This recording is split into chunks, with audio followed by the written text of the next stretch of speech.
भागती दौड़ती जिंदगी, काम का दबाव और रोज़मर्रा की उलझनों के बीच हम कहीं ना कहीं खुद को खो देते हैं। इसीलिए बहुत समय बाद हमने फैसला किया कि इस बार सफ़र किसी शहर का नहीं बल्कि सुकून का होगा। हम निकल पड़े चंबा की वादियों में बसे गढ़ माता ट्रैक की ओर। ये पावन मंदिर हिमाचल प्रदेश और जम्मू कश्मीर की सीमा पर स्थित है। तो आइए हमारे साथ इस खूबसूरत सफ़र पर चलिए, जहाँ हर मोड़ पर एक नई कहानी है, हर नज़ारा दिल को सुकून देता है। हमारी यात्रा पवित्र भलेई माता मंदिर से शुरू हुई। वहाँ से हम गाड़ी से लचौड़ी और तेलका गांव होते हुए च्यू गली तक पहुँचे। यह हिस्सा वाहन से आसानी से तय किया जा सकता है। इसके बाद सड़क खत्म हो जाती है और आगे का सफ़र पैदल ट्रैकिंग से ही पूरा करना पड़ता है।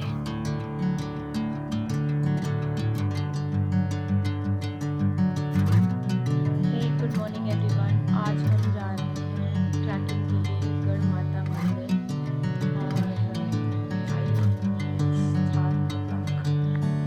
और जैसे जैसे हम च्यू गली की ओर बढ़ रहे थे, रास्ता और भी खूबसूरत होता जा रहा था। चारों तरफ ऊंचे ऊंचे पहाड़, घने जंगल और ठंडी सुहावनी हवा इस सफ़र को और बेहद यादगार बना रही थी।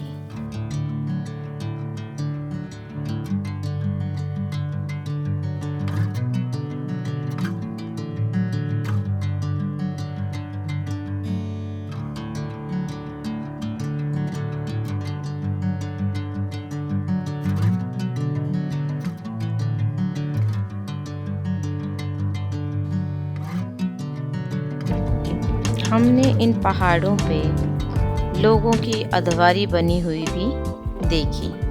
अधवारी गर्मी के मौसम में जब नीचे इलाकों में तापमान बढ़ जाता है तो लोग यहाँ मवेशियों के साथ ऊंचे पहाड़ों की ओर हरे भरे चारागाहों की ओर चले जाते हैं। वे कुछ महीनों तक वहीं स्थित डेरों में रहते हैं। आखिरी कुछ किलोमीटर कच्चे रास्ते से होकर गुजरते हैं। सड़क काफ़ी संकरी है, इसीलिए इस समय में केवल एक ही वाहन निकल सकता है।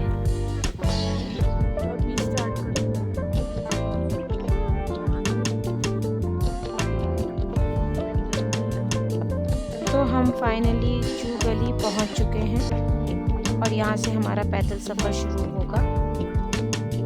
ये देखिए, ये इस जगह हमें पहुंचना है और ये सारा इलाका जम्मू का है।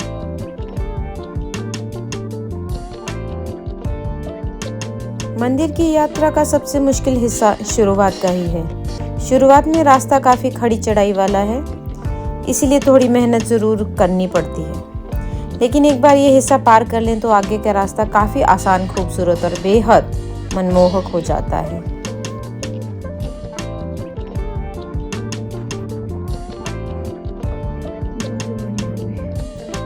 ये स्थानीय लोगों की अधवारी है।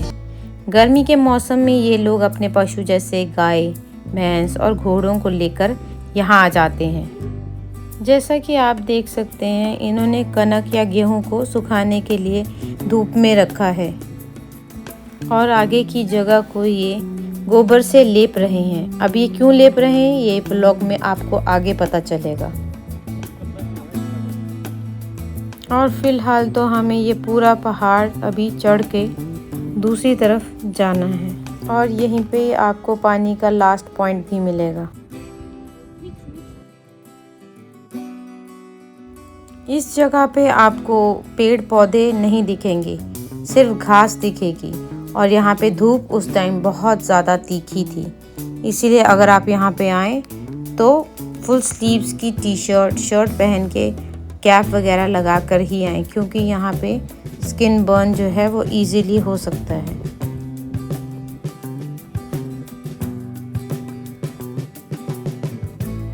तो जैसा कि आप देख सकते हैं कि हम यहाँ से चले थे, हमने अपनी कार यहाँ पार्क की थी और अभी हम यहाँ पहुँच गए हैं। उस मुश्किल चढ़ाई को पार करने के बाद ये नज़ारा देखना बहुत ही ज़्यादा खूबसूरत है, बहुत ही ज़्यादा।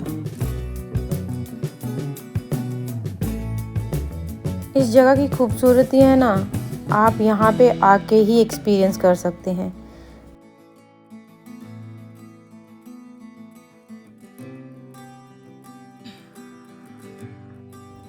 अभी हमें यहाँ पे जाना है, ये आखिरी पहाड़ी जो आप देख पा रहे हैं वहाँ तक हमें पहुँचना है। रास्ते में पहाड़ों पर खिले ये खूबसूरत जंगली फूल हमारी नज़र में आ गए। इन फूलों की सबसे ख़ास बात यह है कि इन्हें किसी ने लगाया नहीं है, बल्कि ये प्रकृति का अपना खूबसूरत उपहार है।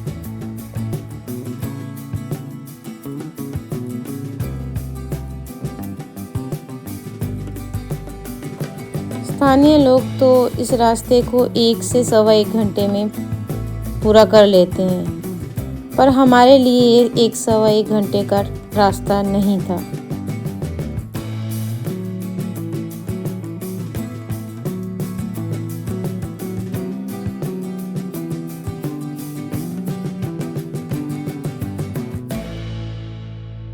हर बार हम जब एक पहाड़ी पार करते तो लगता कि बस अब मंदिर आ ही गया होगा, लेकिन जैसे ही आगे देखते सामने एक और पहाड़ी हमारा इंतज़ार कर रही होती। ऐसा लग रहा था मानो रास्ता खत्म होने का नाम ही नहीं ले रहा है।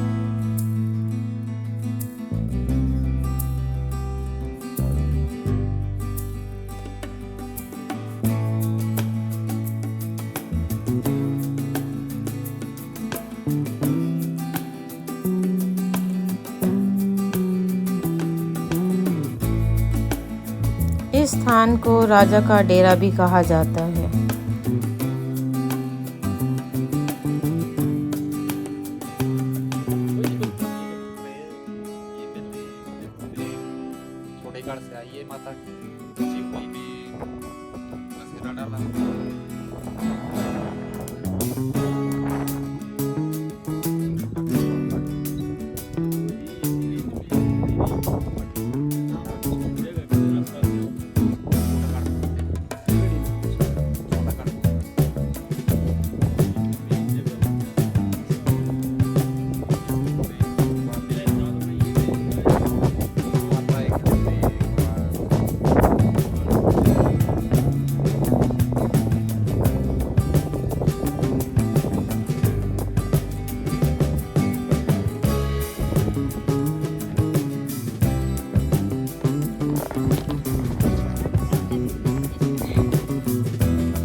ये जो आप सामने देख पा रहे हैं, ये सारा जम्मू है।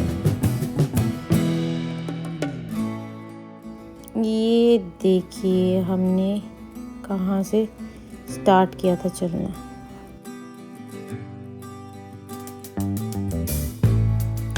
जैसे जैसे हम ऊपर जाते जा रहे थे, मौसम थोड़ा सा खराब होता जा रहा था, पर नज़ारों में कोई कमी नहीं थी, भरपूर सुंदरता।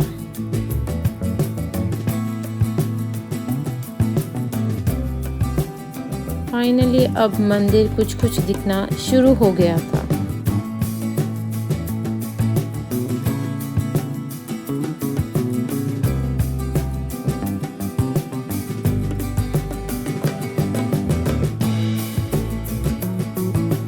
खूब सारी मेहनत करने के बाद फाइनली हम उस सुंदर से मंदिर के पास पहुंच गए, गढ़ माता मंदिर के पास। और देखिए हमें कितना टाइम लगा है, हमें 2.5 घंटे लग गए।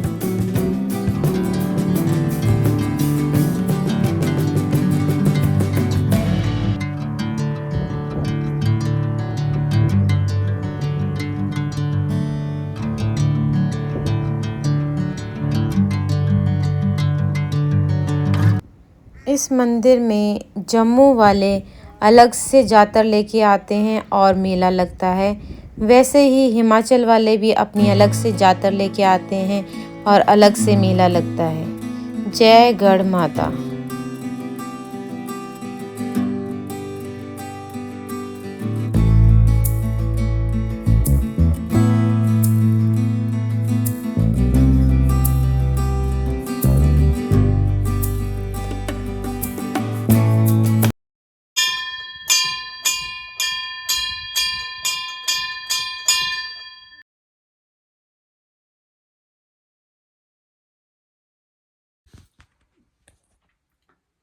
माता रे बारे कुछ 600-700 साल पुरानी प्रकट होई माता इतने ते जेड़े हमारे चंबे दे जेड़े राजा थे पृथ्वी सिंह ना जी वो किसी कैद विच थे। अच्छा तब माता सुपने विच गई कि राजा भाई मेरा मंदिर बना।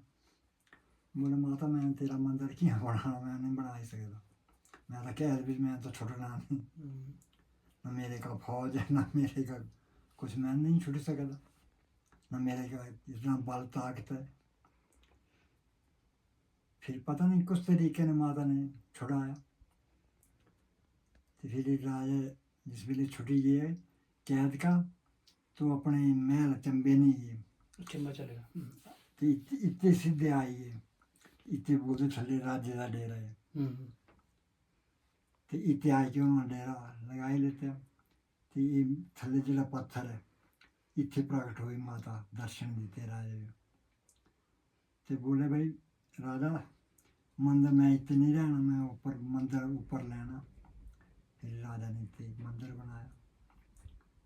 तो जी मूर्ति जो थी ना तसे जो हमारा बुजुर्ग था किला रही राजे के टाइम से उस वेले तो भाई राजा बड़ी मूर्ति चोरी हो जाए तो मैं जिम्मेवार नहीं। तो फिर राजा चंबे ले गए थे। तो फिर पता नहीं हमारे बुजुर्ग में फिर सपना पे आया क्या होया तो ये पत्थर है। अच्छा ये जरा ये पत्थर है, ये इस पत्थर की पूजा की थी उन्होंने। इतने का माता ने लोग केरा भला करना शुरू कर देते हैं। तब तो मूर्तियां भी चढ़ पूजा लोगों ने उत्ते गई की देखो पत्थर ही का सही है से अबे दिखे है ना तू दस चलो ठीक है बोल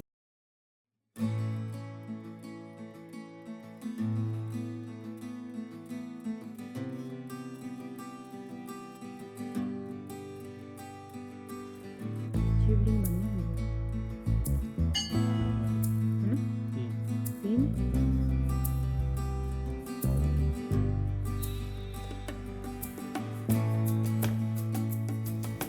इसके एक तरफ जम्मू और दूसरी तरफ हिमाचल पड़ता है।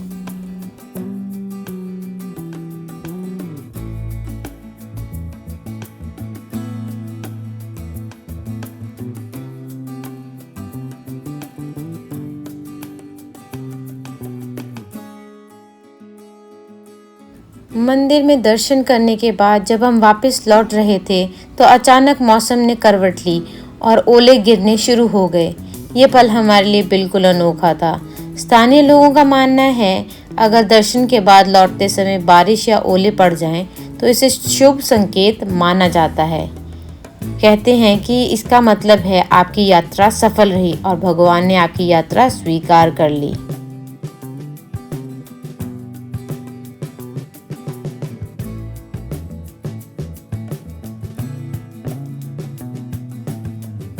दर्शन करने के बाद थोड़ी दूर चलने पर हमें बहुत ज़ोरों से भूख लगी और हम जो अपने साथ खाना लेके आए थे वो हमने खाया और फिर सारे कचरे को एक लिफाफे में डाल दिया ताकि हम उसे सही जगह जाके फेंक सकें।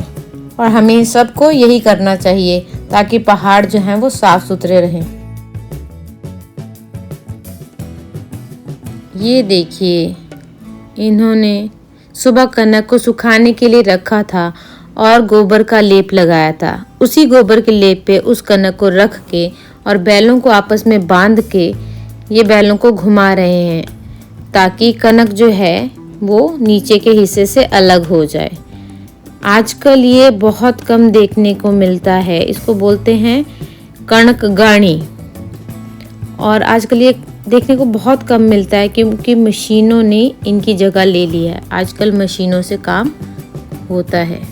यहाँ आकर हमें ऐसी कई चीज़ें देखने को मिली जो अब धीरे धीरे कहीं खो सी गई हैं। बचपन में जो नज़ारे और सादगी हम अक्सर देखा करते थे वही सब यहाँ फिर से देखने को मिला। ऐसे लगा जैसे पुरानी यादें एक बार फिर से ताज़ा हो गई हों। सच में इन छोटे छोटे पलों में पूरी यात्रा और भी ज़्यादा खूबसूरत हो गई।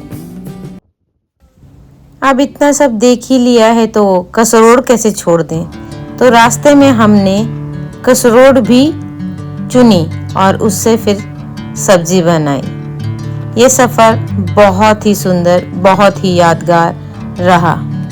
अगर आपको ये वीडियो पसंद आई तो प्लीज़ लाइक, शेयर और सब्सक्राइब ज़रूर करें। धन्यवाद।